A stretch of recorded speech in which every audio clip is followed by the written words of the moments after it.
Buenos días y bienvenidos a todos. Gracias por acompañarnos en este webinar de Atlanter sobre la declaración de la renta 2025 y las principales novedades del IRPF que debemos tener en cuenta en esta campaña. Mi nombre es Guillem y soy del equipo de marketing de Atlanter y seré la persona encargada de dar paso a la sesión de hoy.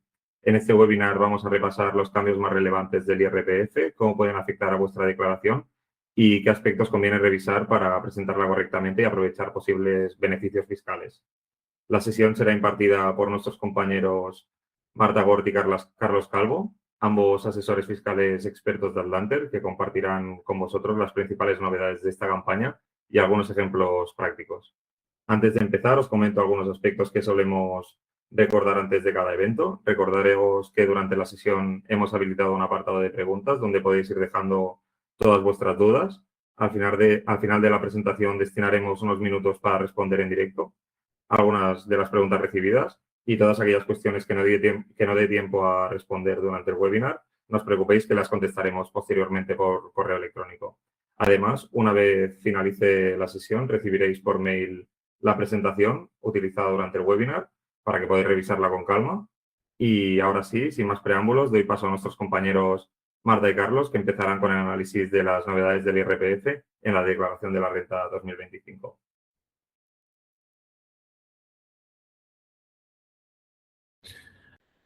Perfecto, muchas gracias, Guillermo, por la presentación. Hoy estamos a 8 de abril de 2026, curiosamente es cuando empieza la campaña de la renta. Entonces, como decía Guillermo, vamos a hablaros de las novedades que van a afectar a esta declaración. Como sabréis, el plazo de presentación fine el 30 de junio, por lo que aún nos queda tiempo, pero no hay que apurar, ¿no? Como siempre se dice. Y en definitiva, nosotros lo que hemos intentado, también veréis que la estructura del webinar sigue el orden lógico del esquema de liquidación. Yo empezaré la primera mitad de la presentación, será más bien hablando de las exenciones, determinación de base imponible, hasta llegar a los tipos impositivos, y ahí en los tipos impositivos seguirá mi compañera Marta rematando con las deducciones, ¿no? Que serían un poco las principales novedades que hemos encontrado que pueden afectar a la declaración del 2025 que hay que presentar este año. Entonces, vamos a empezar con la primera novedad. Nos encontramos aquí y esta novedad, la verdad es que dio bastante de qué hablar y bastante controversial, porque básicamente, si recordáis, hace unos meses salía en todos los medios, en todas las noticias, que uno de los requisitos para seguir o para empezar a percibir la prestación por desempleo era presentar la declaración de la renta, ¿no? Pues al final el gobierno se echó para atrás y la situación es igual que antes, por lo tanto, propiamente dicho, no es una novedad, pero igualmente queríamos traerlo a colación para que quedase claro, porque entendemos que se ha podido producir una cierta confusión con respecto a este tema, ¿no? Por lo que la situación sigue como siempre. Aunque yo cobre la prestación por desempleo, eso no significa directamente que tenga la obligación de presentar declaración de la renta.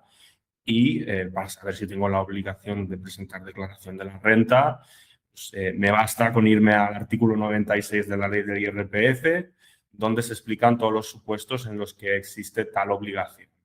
También recomiendo personalmente, que es una herramienta bastante útil que la Administración pone a disposición de los contribuyentes, el asistente virtual de renta o IRPF, en el que, dando unos pocos datos, la propia Administración te puede indicar si existe esta obligación o no.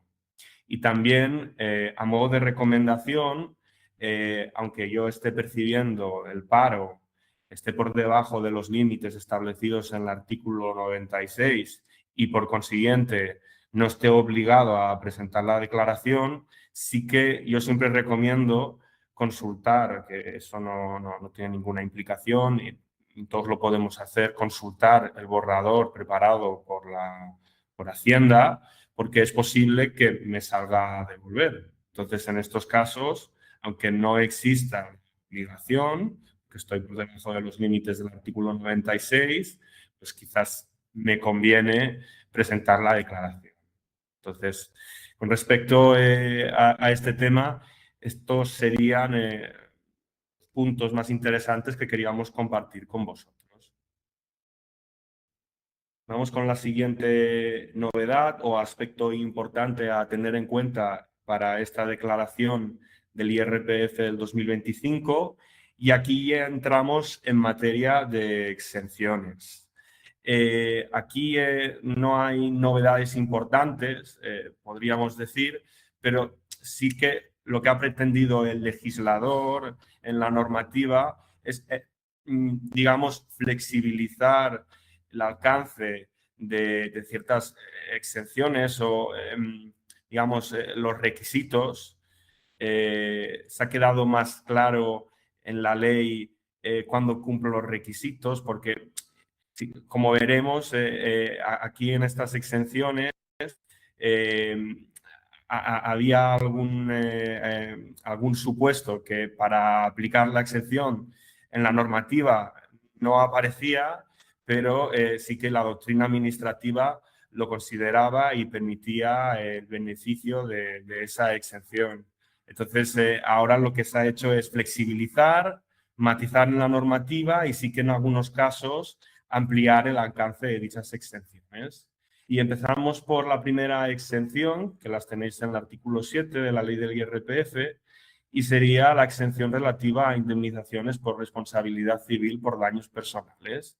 Aquí sí que ha habido una ampliación de la exención, del alcance de la exención, y esta exención ahora también se puede aplicar a otras indemnizaciones por daños físicos o psíquicos a consecuencia de acuerdos de mediación o cualquier otro medio destinado a la resolución de controversias.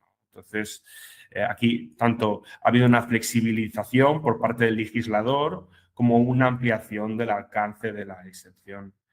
En segundo lugar, tendríamos la conocida indemnización por despido o cese del trabajador. Aquí es lo que decíamos antes, que ya desde hace años, aplicando consultas vinculantes y resoluciones, la exención, como sabemos, también es aplicable a aquellas indemnizaciones que se pactan, que se acuerdan en actos de conciliación previos a la vía judicial social, pero la normativa no lo especifica. Ahora, si nos vamos al artículo 7, veremos que sí que hay este matiz y queda mucho más claro que estas indemnizaciones no es obligatorio acabar en vía judicial para poder aplicarlas. Entonces, si yo este 2025 he percibido una indemnización por este concepto, pero no he llegado a la última vía o a juicio, pues importante saber, recordar que se puede aplicar la excepción igualmente. Y en último o tercer lugar, tendríamos las anualidades por alimentos percibidos por los hijos, que aquí también la normativa lo que ha buscado es flexibilizar su aplicación y ahora tampoco es estrictamente necesario llegar a juicio para poder aprovechar, para poder beneficiarnos de esta excepción. Bastaría con que las anualidades por alimentos se hayan fijado por convenio regulado. Entonces, en estos supuestos también podríamos aplicar dicha exención. Vamos con la siguiente diapositiva. Y aquí sí que es verdad que seguimos en exenciones, aunque es cierto que es una exención un poco más residual o que no creemos que se apliquen en la mayoría de casos, ¿no?, por muchos contribuyentes, a diferencia de las que hemos visto en la slide anterior, pero la hemos querido comentar igualmente. Y es una nueva exención que se aplicaría a ayudas por daños personales en incendios forestales a partir del 26 de agosto de 2025. Recordamos que el año pasado, el verano del año pasado, pues fue lamentablemente un verano muy castigado por los incendios.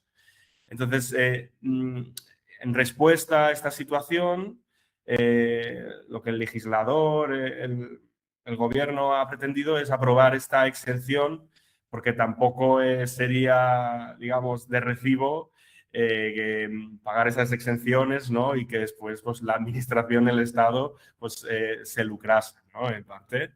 Entonces, es una exención que aquí sí que es una exención nueva, a diferencia de las anteriores, y sería para este caso en concreto, ¿no? Si hubiésemos percibido estas ayudas por estos conceptos, daños personales en incendios forestales. Importante la fecha en la que entra en vigor, 26 de agosto de 2025. Vamos con más novedades y esto sería cada webinar que hacemos de novedades de renta, siempre lo comentamos, se vuelven a prorrogar los límites excluyentes del método de estimación objetiva. Como sabréis, si soy autónomo, trabajador por cuenta propia, en algunos casos puedo elegir entre tributar por lo que se conoce como estimación directa y estimación objetiva, pero es verdad que cada vez el régimen de estimación objetiva está limitado, hay ciertas profesiones que no se pueden acoger y las que se pueden acoger pues siempre hay que atender a una serie de límites. Estos límites, como en los últimos años, los veis aquí y se siguen prorrogando, ¿no? Ya es tradición. Y luego también, esto es una fecha que ya ha pasado, pero queríamos tener todas las novedades juntas en la presentación. Recordad el plazo de renuncias y revocación a renuncia del mismo método, régimen, estimación objetiva o coloquialmente conocido como módulos. El nuevo plazo para 2026, que fue 16 de febrero de 2026, como podéis ver en pantalla.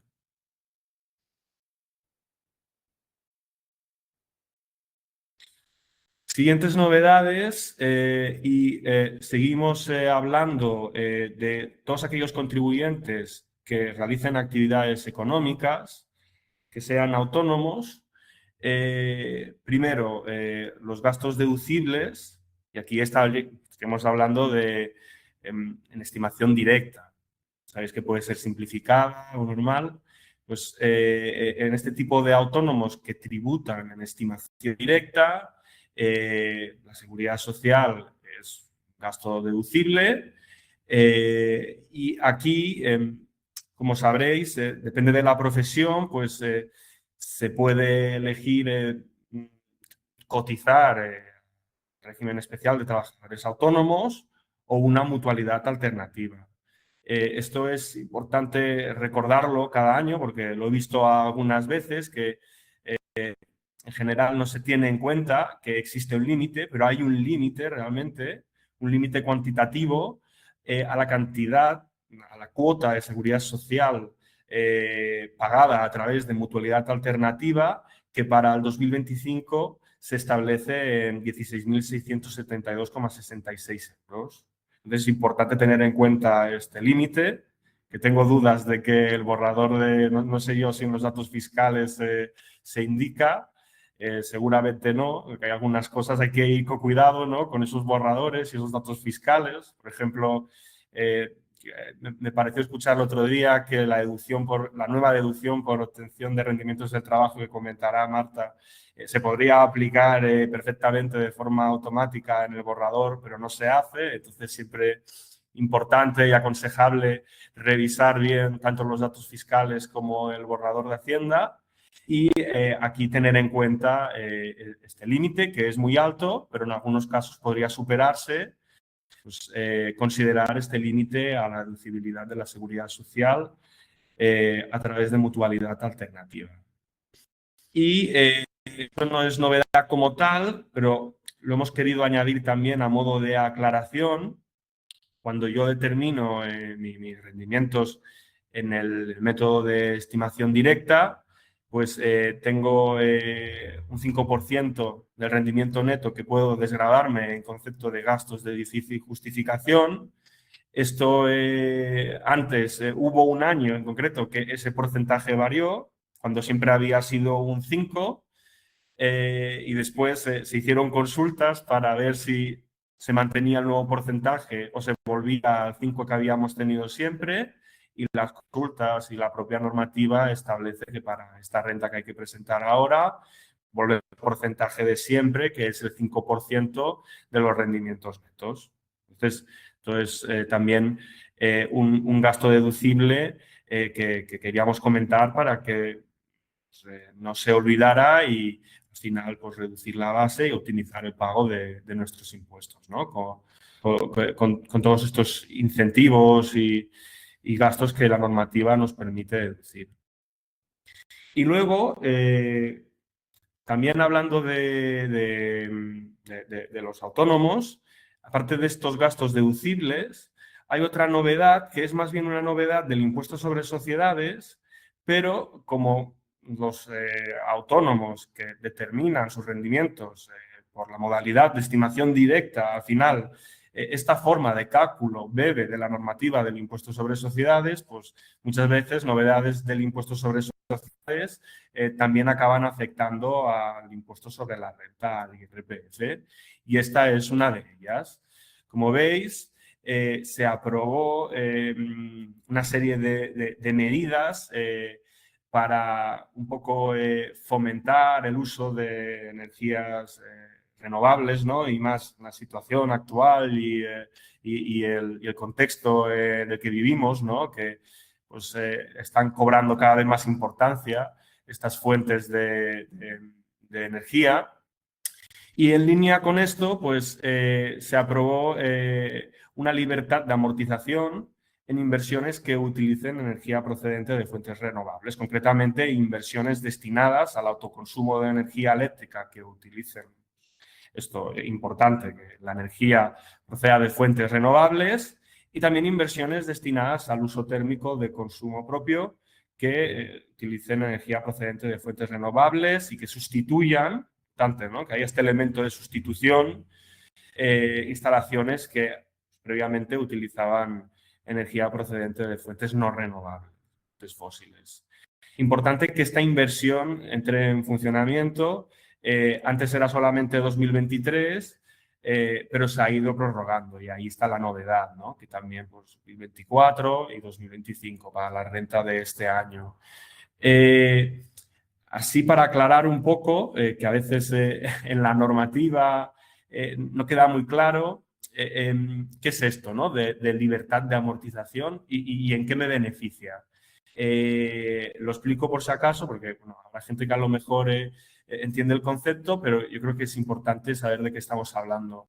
Libertad de amortización significa que yo cuando compro un bien, un activo, tengo una inversión de mi actividad económica, lo normal es que lo pago todo de golpe, el mismo año que hago la adquisición y entra en funcionamiento, pero yo este gasto, este pago, no me lo puedo deducir al 100% el año en el que he comprado, en el que he dado de alta este activo, esta inversión. Tengo que ir deduciéndomelo a medida que se amortiza, que se deprecia efectivamente este elemento.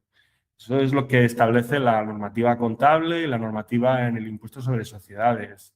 ¿Qué pasa? Que en estos casos de libertad de amortización, ahí sí que puedo el mismo año darme todo el gasto de esta inversión. Entonces, lo que estoy haciendo es anticiparme gastos. Esto al final, pues siempre es lo recomendable es, si puedo, anticipar gastos, si puedo, postergar ingresos, ¿no? Porque si puedo pagar Hacienda más tarde, mejor que pagar ahora, ¿no? Sería un poco esa lógica. Entonces, pues, digamos que la razón de ser de este incentivo y lo positivo que nos aportaría es en el año de la compra ya poder desgravarme toda la inversión.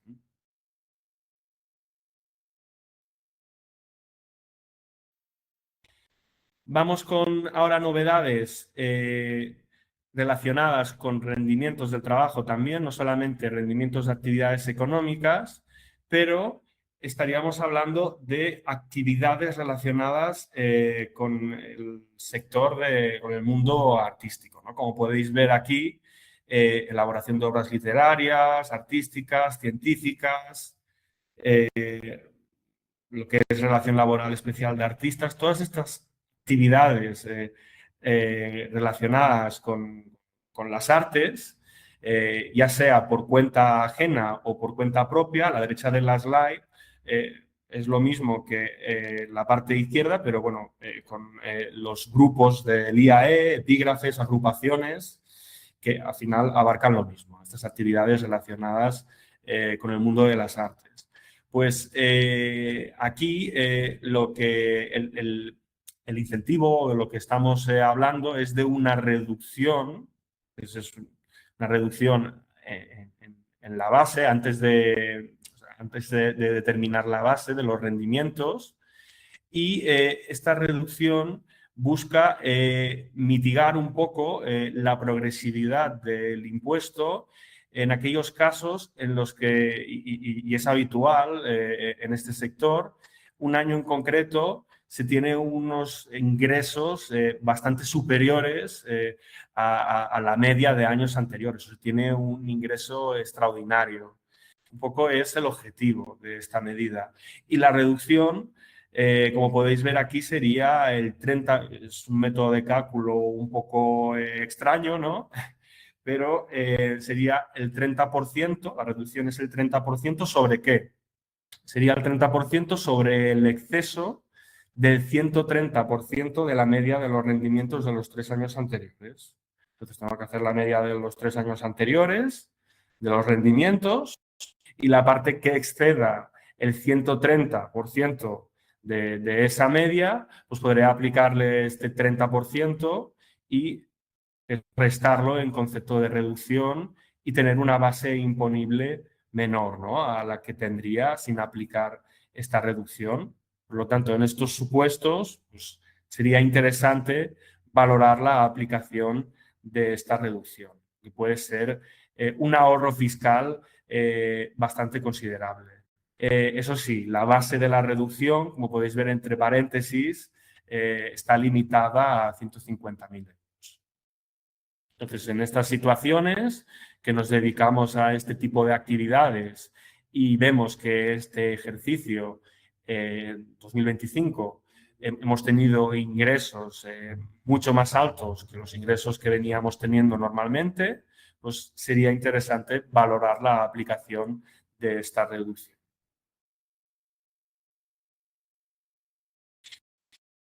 Y seguimos con novedades que afectan a la determinación de la base imponible.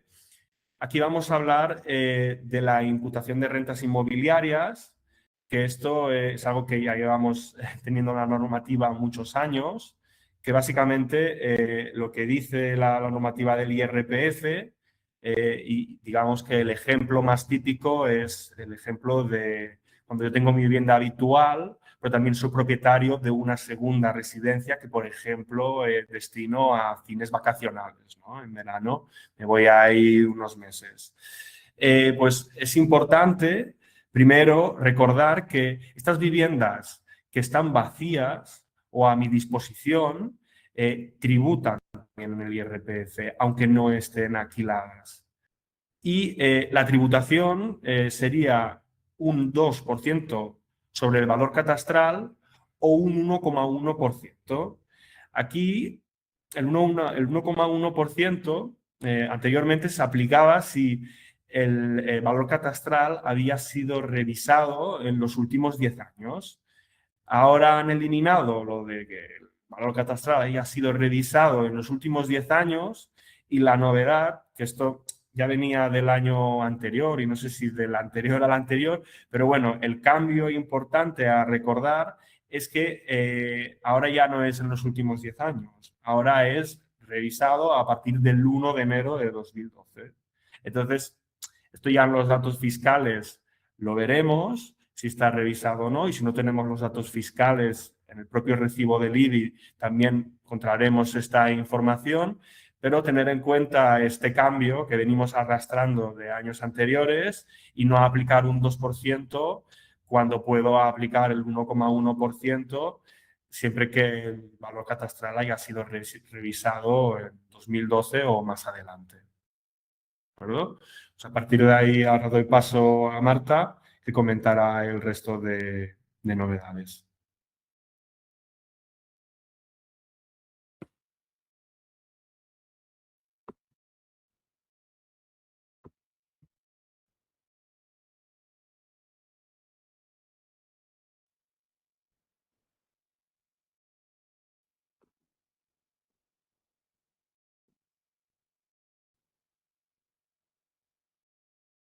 Vale. Hola, buenos días, gracias Carlos. Vale, pues ahora pasamos con las novedades y los tipos de gravamen. En este caso serían el gravamen de las rentas del ahorro, que, bueno, como ya sabemos, los últimos años ha ido habiendo cambios y este año el cambio ha sido sobre el tramo final de estas rentas. ¿Vale? Estas rentas, que serían, bueno, los componentes de la renta del ahorro serían, por un lado, las pérdidas y ganancias patrimoniales de la transmisión de elementos patrimoniales, como podría ser pues, la transmisión de un inmueble, de acciones, de fondos de inversión, etcétera, o los rendimientos del capital mobiliario de los artículos del artículo 25, 1, 2 y 3, como serían pues, la participación en fondos propios de entidades, pues estas rentas podrían ser, por ejemplo, los dividendos, o cesión a terceros de capitales propios, como pueden ser los intereses que obtengo pues, de obligaciones o de préstamos, o también operaciones de capitalización, como pueden, o contratos de seguro de vida, invalidez. Pues todas estas rentas, en vez de ir al tramo general y a la base imponible general, pues van a las rentas del ahorro. Entonces, estas rentas del ahorro tienen su escala específica. Los primeros 6.000 euros tributan al 19%, esto no ha cambiado. A partir de 6.000 euros, los siguientes 44.000 euros tributan al 21%, hasta los 150.000 euros tributarán al 23%, hasta los 100.000, o sea, hasta los 300.000 tributarán al 27% y las rentas a partir de 300.000 euros son las que sufren modificaciones este año y en lugar de tributar al 28% como el año pasado, este año en la campaña del 25 ya van a tributar al 30%. Bueno, ahora ya pasamos con las deducciones, estatales.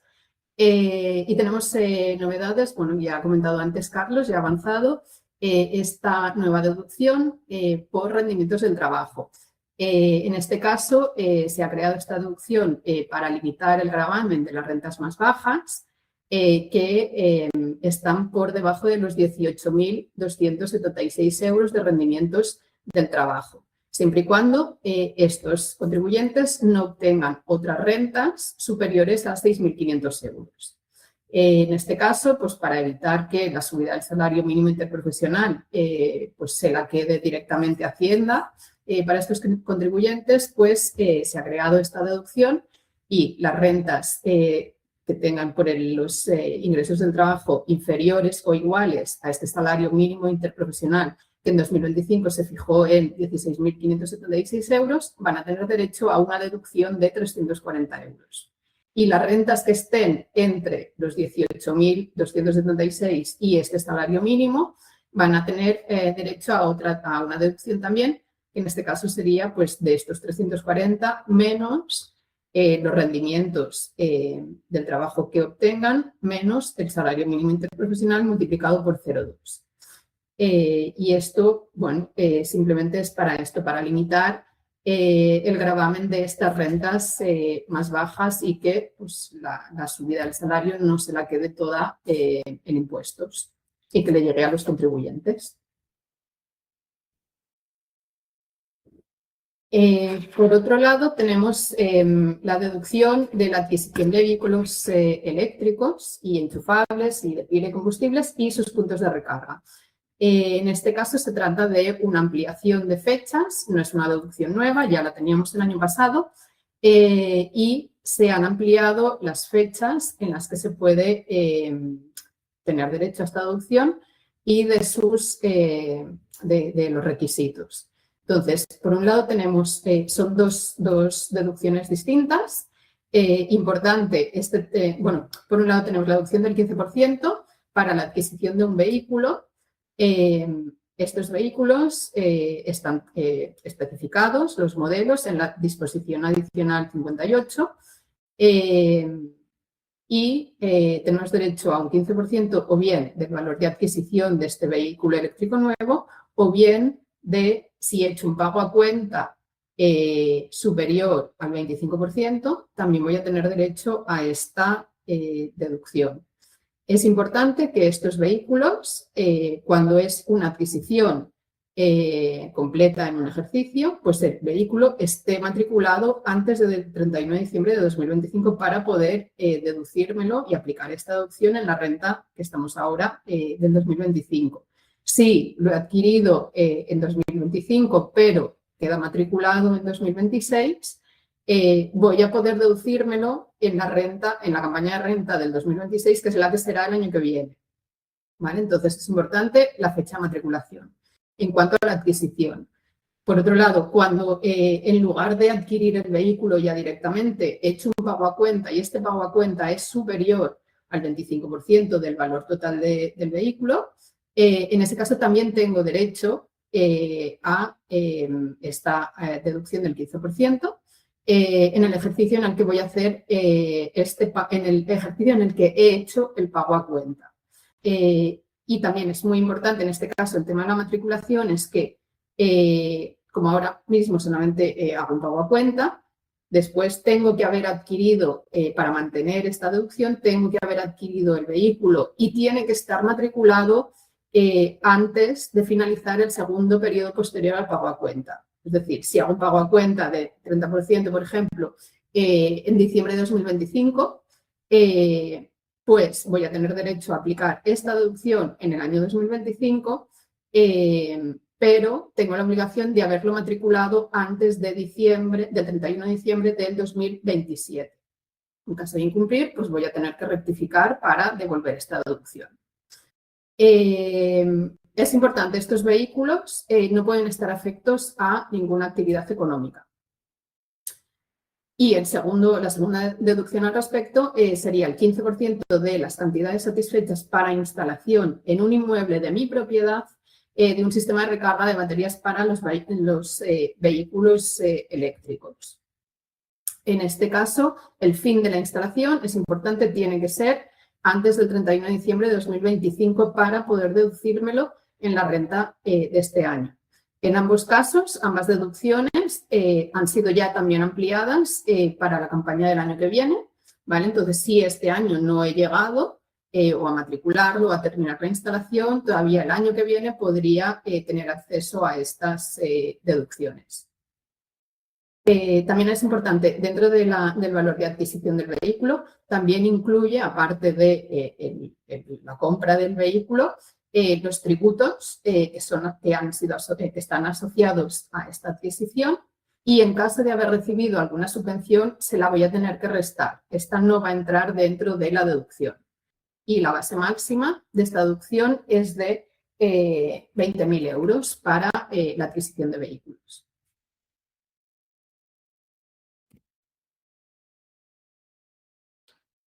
Vale, otro tipo de deducciones que tenemos, que tampoco no es novedad de este año, porque ya las teníamos también en el ejercicio anterior, bueno, en ejercicios anteriores, son para las obras de mejora de la eficiencia energética en viviendas. Importante que sea en viviendas.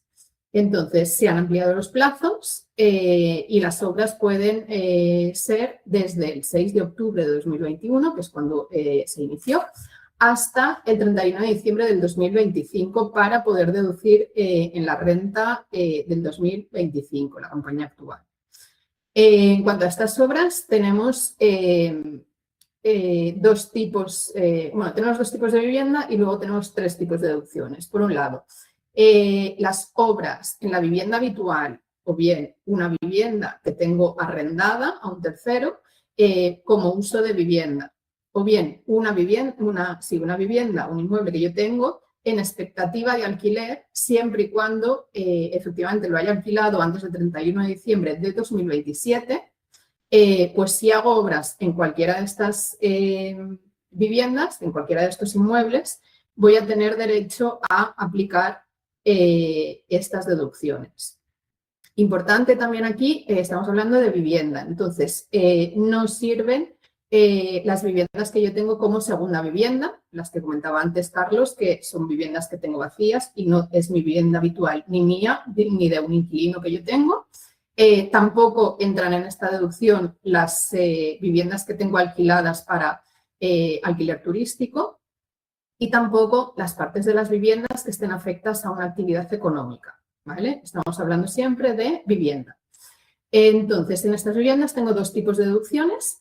Tendría el 20% de las cantidades de obras para la reducción de al menos el 7% de la demanda de calefacción y refrigeración. Y estas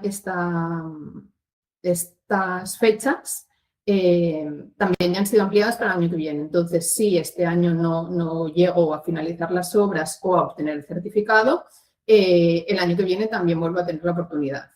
Es el segundo tipo de deducción sobre las viviendas, o sea, habitual o vivienda arrendada para uso de vivienda en expectativa de alquiler. Tengo otra deducción que sería el 40% de cantidades de las obras para mejorar el 30% el consumo de energía primaria no renovable o mejorar la calificación energética de esta vivienda para que pase a una clase energética A o B. En ambos casos, bueno, como he comentado, no sirven las segundas residencias ni actividad económica. Es importante que para poder probar esta obra tengo que tener un certificado un certificado de eficiencia energética que sea expedido por un técnico competente y voy a tener que tener uno antes de iniciar la obra y otro al finalizar la obra. Entonces, es importante que este certificado, el final, el de después de las obras, sea expedido antes del 1 de enero de 2026 para poder deducirme estas obras en la campaña 25. Como he comentado antes, esta deducción también ha sido ampliada al 2026, por lo tanto, si hago las obras en 2025 y el certificado me lo emiten en 2026, no pierdo la deducción, no pierdo este derecho, pero no voy a poder aplicarlo en la campaña de 2025, sino que voy a tener que esperar al año que viene. Y otro tipo de edificación ya no sería de la vivienda, una vivienda individual, sino que sería obras en edificios de uso predominantemente residencial. En este caso, pues, la obra la puede realizar una comunidad de vecinos y lo que se tiene que mirar en este caso va a ser que esta obra vaya a mejorar la eficiencia energética del edificio en el que se ubica la vivienda. En este caso va a ser la misma reducción del 30% de consumo de energía primaria no renovable o calificación energética del edificio para obtener la clase energética A o B. Entonces, aquí ya no estamos hablando de una vivienda individual, sino que hablamos de un edificio al completo y quien va a poder deducirse estas obras va a ser cada uno de los titulares, de los propietarios de las viviendas que pertenecen a este edificio, en base a su coeficiente de participación pues, en el edificio. En este caso tampoco es posible deducir si una parte del inmueble está destinado a una actividad económica, tampoco voy a tener derecho a aplicar la deducción sobre esa parte del edificio. En ambos casos, bueno, lo que hemos comentado al principio, es importante los certificados de eficiencia energética y que las obras tienen que haber terminado antes del 31 de diciembre de 2025 y el certificado debe estar expedido antes del 1 de enero de 2026. Por lo tanto, para que entren estas deducciones en la campaña actual del 25. Si no, tenemos otra oportunidad el año que viene en la campaña del 26 porque ya ha sido ampliada esta deducción para el año que viene. También es importante comentar que en el caso de, la deducción del 20% es una base máxima de 5.000 euros anuales. La deducción del 40% también de vivienda habitual también tiene una base máxima, en este caso de 7.500 euros. Y en el caso de las obras de la comunidad, tienen una base máxima de 5.000 euros anuales. Y en el caso de que un ejercicio no haya podido, me exceda de base, voy a tener los 4 ejercicios siguientes para poder seguir aplicándome con un máximo de estos 5.000 euros anuales por las obras que haya tenido. Siempre y cuando que en ningún caso el total de las deducciones que vaya aplicando en los diferentes años, en estos 4 años a los que tengo derecho, nunca van a poder superar los 15.000 euros.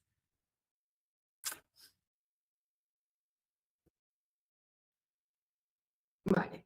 En este caso, las deducciones, tenemos una deducción por residencia habitual y efectiva en la isla de La Palma. Esta deducción tampoco es nueva de este año, también es una ampliación para este ejercicio 2025. Sería para 2 tipos de residentes. Importante que es residencia habitual y efectiva en la isla de La Palma. Entonces, tenemos 2 tipos de residentes. Uno serían los residentes habituales por un plazo inferior a 3 años. En el caso de estos contribuyentes, van a tener derecho a aplicar una deducción del 60% en la cuota íntegra de las rentas obtenidas en la isla de La Palma. Por otro lado, tenemos los residentes habituales por un plazo igual o superior a 3 años. Van a tener también una deducción del 60%, pero en este caso ellos van a tenerla sobre la cuota íntegra de todas sus rentas, siempre y cuando cumpla con un requisito, y es que 1/3 de su patrimonio neto esté situado en la isla de La Palma.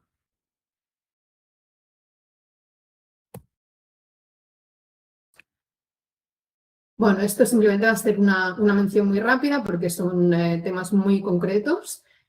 Simplemente que en el caso de que se hayan hecho inversiones en Canarias, pues saber que existe la reserva de inversiones en Canarias y que ha habido alguna modificación para este año. Entonces, si habéis hecho alguna inversión, simplemente que vayáis a revisar los requisitos para tener acceso a ello. Por otro lado, también del régimen fiscal especial de las Illes Balears, ya quedó ampliado hasta el 2028. Por lo tanto, también pues los contribuyentes que puedan aplicar este régimen, que lo puedan aplicar. Por último, comentar simplemente, ya ha empezado comentando un poquito Carlos, justamente hoy se da inicio a la campaña Renta 2025 y estas serían las fechas clave a tener en cuenta. Los datos fiscales ya los podemos descargar desde el día 18 de marzo. Es muy importante revisar bien los datos fiscales que nos proporciona la agencia tributaria porque pues pueden no ser completos, puede haber algún dato que no está correcto del todo, puede haber muchas cosas. Entonces, es muy importante que siempre antes de descargarlos ya directamente, tenemos que ratificar la vivienda habitual. Pues es muy importante que sea la vivienda correcta y que indiquemos correctamente pues, todo lo que nos solicitan, pues, desde su referencia catastral hasta la titularidad, si soy titular, si soy cotitular, si no soy titular y la tengo arrendada, indicar todos los datos que nos piden, revisarlo y no simplemente ir aceptando sin leer, revisarlo bien, que es importante este tema. Por otro lado, de los datos fiscales también es importante, revisar todos los años, o ya de cara a no solo de los datos, sino de cara a la campaña, las modificaciones de la situación personal de cada contribuyente, pues las bodas, los divorcios, los nacimientos, etcétera, etcétera, porque esto puede modificar sustancialmente nuestras rentas, nuestros derechos, la unidad familiar, la renta conjunta o no. Bueno, todo esto se tiene que revisar muy bien. Dentro ya de los datos fiscales, tenemos que saber que puede que haya obtenido ingresos que no consten en estos datos fiscales. Entonces, yo tengo que ser consciente y tengo que revisar todo lo que tengo, ya sea en España o fuera de España, porque recordamos que la renta es universal. Entonces, si soy residente fiscal español, tengo que declarar todas mis rentas a nivel mundial. Entonces, dentro de los datos fiscales, únicamente vamos a tener como mucha información de España. Bueno, pues ser consciente y revisarlo todo y para poder declarar correctamente. También se tiene que revisar con un poco de calma los inmuebles, porque los datos de los inmuebles vienen del catastro, Hacienda los obtiene al catastro y pueden no estar actualizados. Las operaciones de final de año puede que todavía no estén, que no sean correctas, si hemos adquirido un inmueble, si hemos vendido un inmueble. Bueno, las ventas sí que suelen estar, porque los notarios también las informan a Hacienda. Pero bueno, los datos simplemente del catastro, pues eso, también revisar muy bien cuando existe cotitularidad, pues los porcentajes que nos indican que sean los correctos, bueno, todo. También comentar que dentro de los borradores, bueno, ni de los borradores ni de los datos fiscales aparecen las deducciones, ni las generales, ni las de la comunidad autónoma. En este webinar hemos hablado de varias deducciones, de novedades de deducciones, pero no hemos entrado en las deducciones autonómicas. Cada contribuyente pues, debe revisar las de su comunidad, porque en cada comunidad hay pues distintas deducciones. En unas comunidades este año han entrado, pues, por ejemplo, los gastos veterinarios, en otras pues el material escolar o la educación, bueno, determinados grados de educación infantil o idiomas, o bueno, hay múltiples tipos de deducciones muy diferentes entre una comunidad y otra. Entonces tenemos que revisar las nuestras, las que nos tocan. Y ya directamente las fechas de la campaña, bueno, pues el inicio es hoy, día 8 de abril, la campaña termina el día 30 de junio, como siempre. La domiciliación de los pagos, si quiero domiciliar los pagos de la renta, esta renta debe presentarse como muy tarde el día 25 de junio.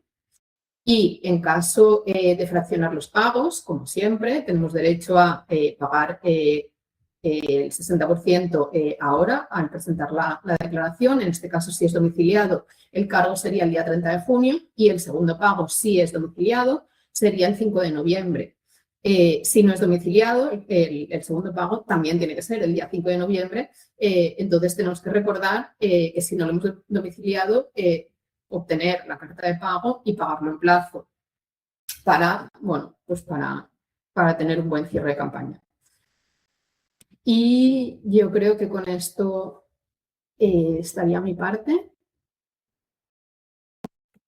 Genial, pues si os parece os voy pasando las preguntas, que nos han dejado varias en el chat y vosotros vais respondiendo. Vamos con la primera. ¿En qué año se deben imputar las regularizaciones de la cuota de autónomos correspondiente a un año anterior? Vale, esta, si me permitís, contestaré yo. Como he hablado de los autónomos, de la seguridad social, claro, aquí la cosa diferencia de años anteriores, antes del 1 de enero del 2023, estaba bastante claro, todos tenían muy claro lo que iban a pagar de seguridad social, ¿no? Porque había unas bases máximas, mínimas, y ¿qué pasa? ¿No? Que a partir del 1 del 2023 entra en vigor un nuevo sistema que rompe lo establecido anteriormente y básicamente dice que para determinar la seguridad social a pagar se tienen en cuenta los ingresos y claro, esto lo que provoca, lo que le pasa a esta persona que ha hecho la consulta es que seguramente le ha llegado una carta de la seguridad social regularizando, ¿no?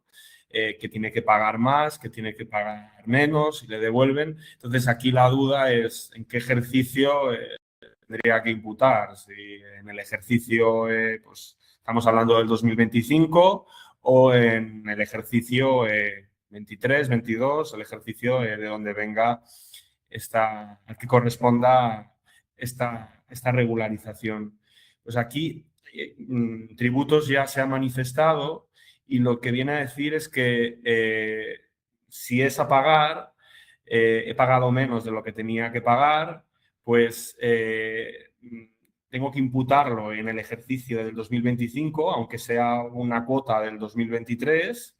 Esta cuota que no pagué y tengo que pagar ahora en 2025 lo tengo que declarar como más gasto de seguridad social y en el 2025, y si es a devolver, pues lo mismo. A lo mejor pagué de más en 2023, en 2025 me están devolviendo parte de la seguridad social del 2023 que han determinado ahora que pagué en exceso, pues esto lo que hará será minorar el gasto del ejercicio 2025 en concepto de seguridad social.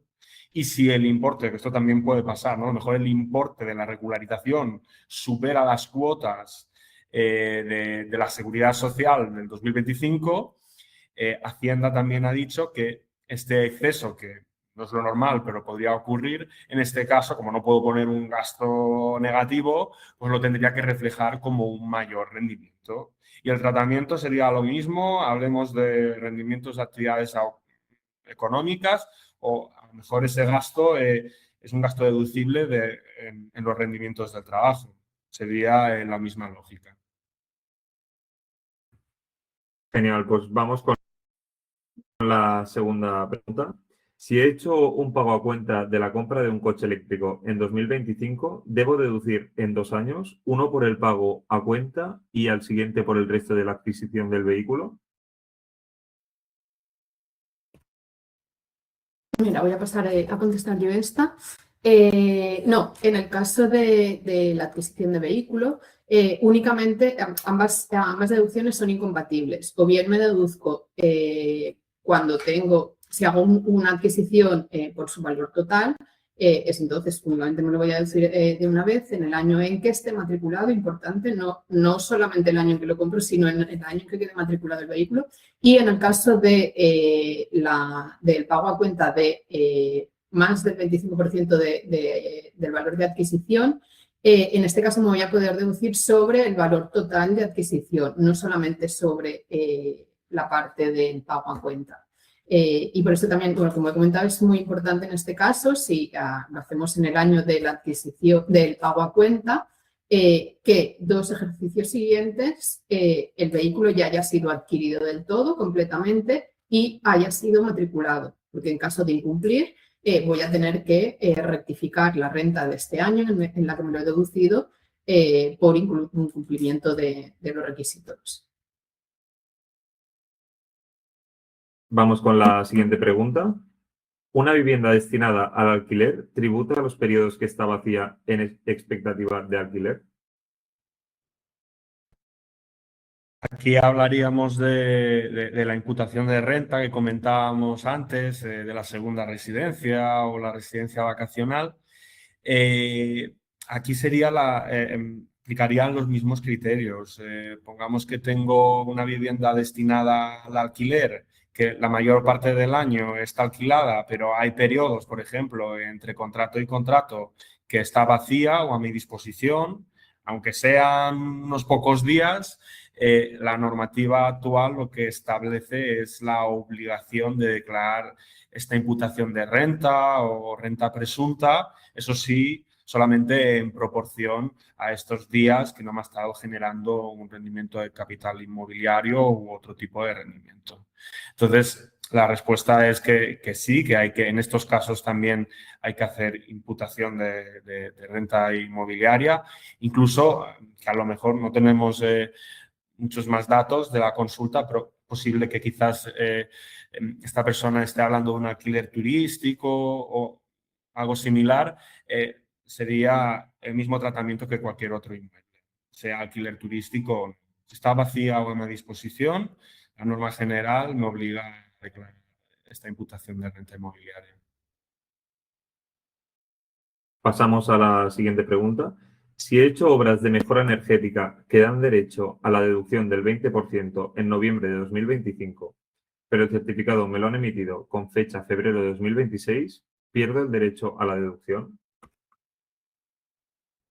Pues no, en este caso no voy a perder el derecho, pero es porque ya se ha prorrogado esta adopción y han ampliado fechas hasta 31 de diciembre de 2026, ¿vale? Lo que no voy a poder, a pesar de que las obras las haya hecho en 2025, haya pagado la obra en 2025, como el certificado me lo emiten ya con fecha 2026, en este caso en la renta del 25 no voy a poder tener acceso a esta deducción, pero sí en la campaña del año siguiente.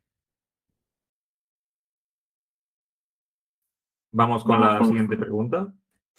¿Debo regularizar una exención por indemnización por despido si me contrata una empresa del mismo grupo que la empresa que me despidió?